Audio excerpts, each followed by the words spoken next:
What's Halloween without the media fit for the holiday? We all have our favorites we go to for the season of frights, so I'll be listing 8 of the greatest movies, games, and manga fit for Halloween time. None of these are listed in any particular order. I love all these equally for different reasons. Maybe you know them all, maybe you know none, or maybe just some. Either way, I hope you enjoy. So let's get to the list. Number 1. Quarantine. Has it been 10 years already? I'll start the list off with one of my favorite horror flicks, and the first ever scary movie I've been able to sit through the entirety of, the 2008 movie Quarantine. It's based wholesale on the Spanish film Wreck, a point of contention for some people, but one easily ignored. For an American audience, this movie will likely be the first of the franchise to be seen. Plus, Quarantine drops the weird supernatural element from the original that involved demon enzyme. Okay?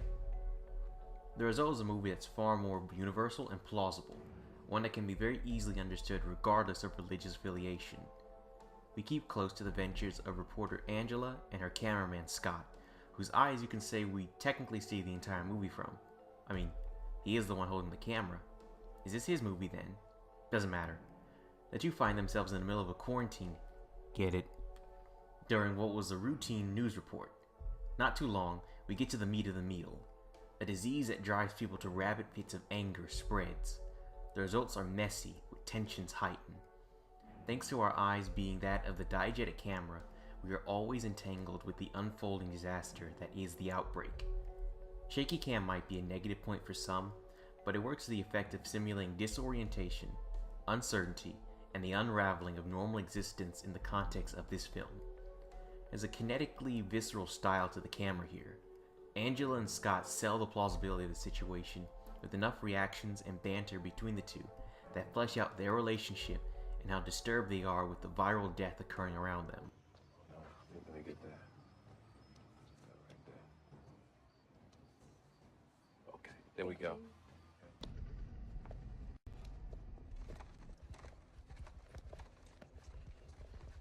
Scott. What?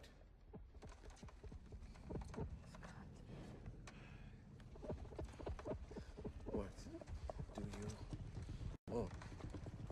You okay? Yeah, I'm just fine. I mean, I just killed something with my camera and, I'm just fine. I'm with you.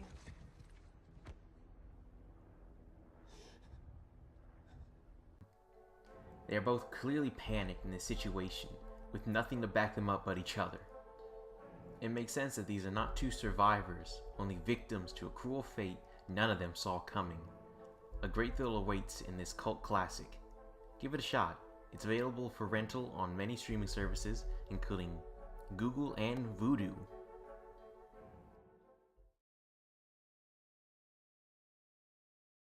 Number 2. Hush. Hush, the 2016 movie, not the 1998 movie because I don't know anything about that one, is the result of finding what works in a slasher movie and bringing it to just the bare bones. Brought to us by the same studio that gave us Oculus prior, and will then deliver Get Out in the newest Halloween movie, Hush shows itself to be an extremely competent, low-budget horror movie. Nothing is wasted on supplementary details. We get right to the heart of it. Bloodthirsty killer on the loose, protagonist must try to survive, killer screws around with her, protagonist must overthrow her oppressor in the end. With only a cast of 4 people, 5 if you want to include someone who's in a video chat, there aren't many grisly bits, but what few deaths do occur have an impact on the story and the viewer. Our protagonist, Maddie, must contend with her own deafness and muteness, a disability our killer is fully aware of. You'll become intimately acquainted with the singular home this film takes place in. The cinematography keeps us close to Maddie, further emphasizing her plight and allowing us to connect with her in this agonizing moment.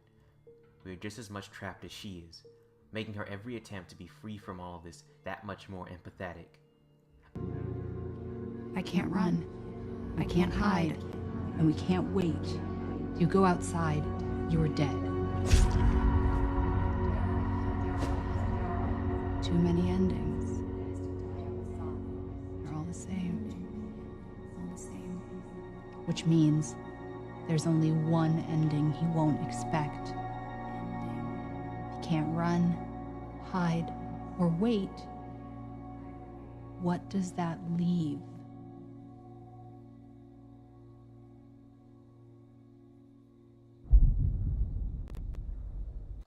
and one big plus about this movie is a total lack of unnecessary sexualization. Finally, a feminist slasher film. Good job, Hush. Check it out on Netflix while it's still around, because we all know how those contracts tend to come and go.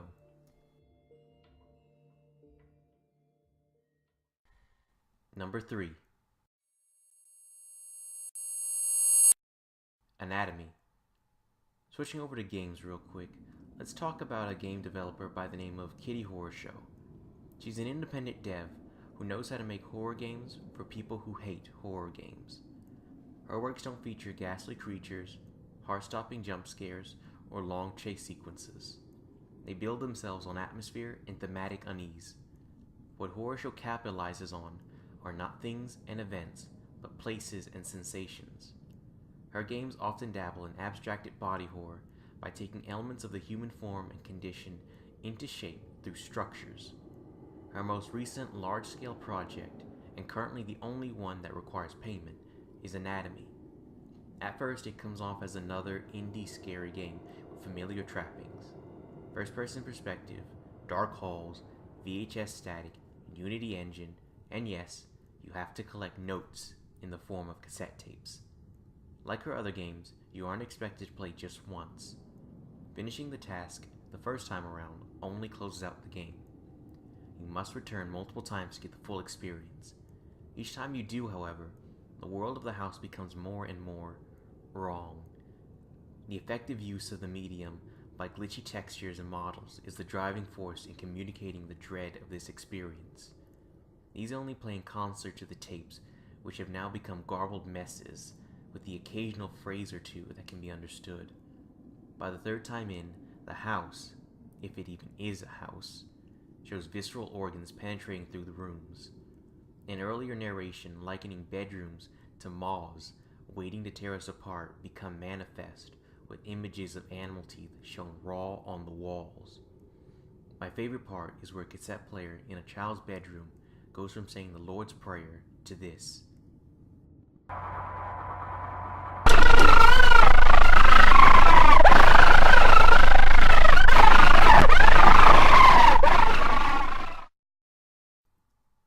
These disgruntled screams, verbalized lashes, these are the pain our house feels. At the final return, you're confronted with the house speaking through the tape player in earnest as it relays what ails it: abandonment. Right then, right there in that quiet moment when it's just you and the house together, you understand now what drove it to destruction. It has been left behind by those who gave it purpose. Everything you've witnessed up until then was to show the outcomes of desolation by proxy of a residence. This game, which will only last you about half an hour to play, grips deep into you to arouse your own feelings of sympathy, possibly empathy, for one of the worst sensations you can experience. This is not horror of the unknown, of the loss of sanity, the doubting of existence. Anatomy asks us to confront what we may become through the surrender of deep-rooted emotions, focally those of abandonment. I recommend this to anyone looking for horror beyond blood and screams to know what emotional horror is. Kitty Horror Show is an independent dev, so I strongly plead for you to give her support on her Patreon and to check out the rest of her games available on itch.io. Number 4. The Void. What if John Carpenter's The Thing didn't get a messy prequel/wannabe remake with unconvincing CGI, and instead got a spiritual successor that was the spawn of Lovecraft? You probably get The Void, a very on-the-nose movie with no issues making its influences apparent. The film can be brushed off as little more than a messy gore spectacle, and it is, but who cares? I'm all for it. Our central premise is that of a group of people trapped in a hospital. Our experience will be strapped to the back of the world's most spineless cop, Daniel Carter. It's his job to protect the rest of the faceless nobodies in the hospital from the creepy white cloak triangles surrounding the building. Little do they know, horror lurks inside the hospital as well, quietly under their noses. Now, I say faceless nobodies because that's what they are. You're basically looking at a future body count with this cast, and that's a potential breaking point for many people. Why stick around for a movie where the cast has the life and personality of a jar of old tea biscuits? Simple. Those motherfucking monsters. I fully admit that the characters are as drab as can be, and the story is fairly predictable up until the last act, but my god. The creatures in this movie are so satisfyingly gruesome, so fucked beyond recognition, that I can't help but adore them. Unsubtle hints throughout the flick clue us in that these creatures have an otherworldly origin, all culminating in one of my favorite ending shots of a horror movie so far. If you find yourself in the mood for a mindless gore fest with an extraterrestrial twist, give this movie a shot. It's on Netflix and a host of other streaming services, so you're set to give it a shot for Halloween. Number 5. Cube. Let's take things back to the magical year of 1997, back when CGI was raw and Clinton was in charge. A horror suspense film was made in which geometry could kill you. To give a visual, imagine if the inside of a motherboard was folded into a six-face shape, filled with CGI death traps, and multiplied by 17,576 rooms. You'd have the movie Cube in mind. It's a straightforward escape the room premise, but its setting is what gives it its unique takeaway. An unending connection of cubes that must be traversed in order to survive. The catch? Some rooms are filled with traps set to end lives in some of the most harrowing ways. The movie starts us off cold with a lone man wearing a jumpsuit. He goes from one brightly lit cube to another. A loud sound whooshes past, and the next thing we know, our character is turned into squishy blobs of offal, turned to diced meat by an unseen wire trap. For anyone who's seen Paul Anderson's first Resident Evil movie, this scene will be familiar. Instantly, we get the movie's premise and willingness to show some gruesome bits settled. After that, we get to meet our true protagonists. Police Officer Quentin, obligatory cynic Worth, local doctor and conspiracy theorist Holloway, college math geek Levin, this guy Rennis, and the problematic element Kazan. The six do what they can to make it out of the cube hellscape that surrounds them, all while uncovering new details about each other. As is wont of these films, tensions will rise and personalities and stakes flare. Whether they all die from the traps or each other is something that must be watched rather than told. Cube is phenomenal at building suspense. One scene that sticks out involves a rigged room that generates its traps whenever any single sound is made. It feels like hours of navigating this room when it's only just about 3 minutes. It's on Netflix as of the time of this video, so give it a shot if this sounds right up your alley. Number 6. Existence. Keeping up with our 90s parade, there's David Cronenberg's thriller Existence. Taking advantage of the rise of PC games in the decade, Existence deals with the prospect of virtual reality games that have become too real. What gives Cronenberg's film its unique twang is that old Cronenberg classic, body horror. The game consoles used in this world are living creatures that require the user to plug into them with the use of an umbi cord. Instantly, we're given a world with some trappings of our normality, only to have that normality taken away. The film's protagonists are the world-famous, or perhaps infamous, game developer Allegra Geller and the yuppie intern Ted Peichel. Geller is the creator of a new virtual reality game called Existence, which she is holding a group beta test for in the beginning of the story. It all takes a sudden, bloody turn when a member in the audience whips out a bone gun that shoots teeth. Tooth. Oh my god. Cronenberg, you bastard. You better have a good explanation for this. Anyway, with the truth out that Geller is being targeted, intern boy Peichel agrees to get her to safety. And thus our journey begins. Despite being the #1 target by seemingly everyone in the country, Geller just wants to make sure her game still works. But for this to be, it requires one more person to join her in the world of Existence. Unfortunately for Peichel, she has him. These two have a very interesting dynamic going on here. The rest of the movie handles the issue of distinguishing reality from fantasy in this hyper-realistic video game. In the game's world, they are less themselves and more of characters in a video game. They find themselves driven less by their own volition and more by the game's will, or so they think. Cronenberg makes beautiful use of the blurred lines between real and fake to keep us guessing about what is really happening and what isn't. One thing is for sure, there's a spine hole rimming scene, and it's loads of yikes, wow, and good. A weird, bone-churning venture is to be found in this movie. Don't skip out on it. Number 7.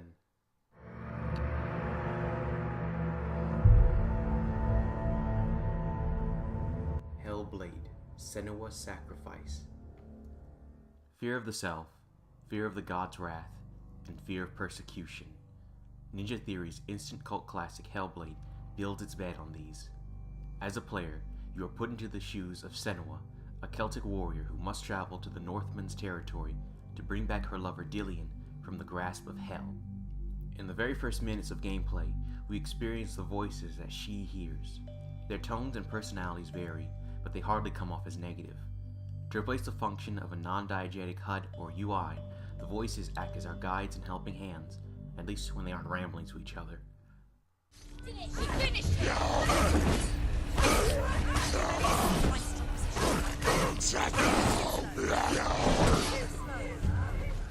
Senua's journey will require her to overcome demons of her past and the demons of the hostile Northmen's gods. She has only her sword, warrior training, devotion to her fallen lover, and the advice of an old friend to keep her going. Combat is simplistic but weighty. You only really need to know how to dodge, parry, and when to use a quick or heavy attack. I'd incur the Dark Souls comparison shortcut, but Hellblade shows a greater focus due to Senua's use of only one weapon. The world's imagery completely strikes home the savagery of the Northmen and what they have done to the Celts. Nordic mythology takes form as twisted entities that harry Senua at every step. Hellblade engages us to the struggles we must supersede in the face of unknowable dangers. You can find this dread-inducing experience on PS4, PC, and Xbox One, with a physical release coming sometime soon as of the release of this video. Number 8. Uzumaki. No Halloween list can be complete without a modern classic by the horror genre's most prolific artist and writer, Junji Ito.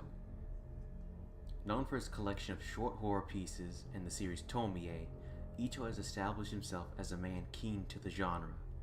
Each line bleeds detail into the excruciating monsters he brings to life.